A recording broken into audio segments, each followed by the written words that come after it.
پھر اس کا ترجمہ عبرانی زبان میں ہوا۔ ورقہ اسی کو لکھتے تھے۔ وہ بہت بوڑھے ہو گئے تھے، یہاں تک کہ ان کی بینائی بھی رخصت ہو چکی تھی۔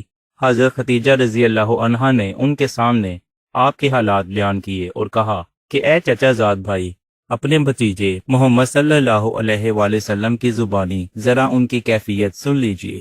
وہ بولے کہ بھتیجے، آپ نے جو کچھ دیکھا ہے اس کی تفصیل سناؤ۔ چنانچہ آپ صلی اللہ علیہ وآلہ وسلم نے از اول تا آخر پورا واقعہ سنایا، جسے سن کر ورقہ بے اختیار ہو کر بول اٹھے، یہ تو وہی ناموس ہے جسے اللہ نے حضرت موسیٰ علیہ السلام پر وحی دے کر بھیجا تھا۔ کاش میں آپ کے اس عہد نبوت کے شروع ہونے پر جوان عمر ہوتا، کاش میں اس وقت تک زندہ رہتا جبکہ آپ کی قوم آپ کو اس شہر سے نکال دے گی۔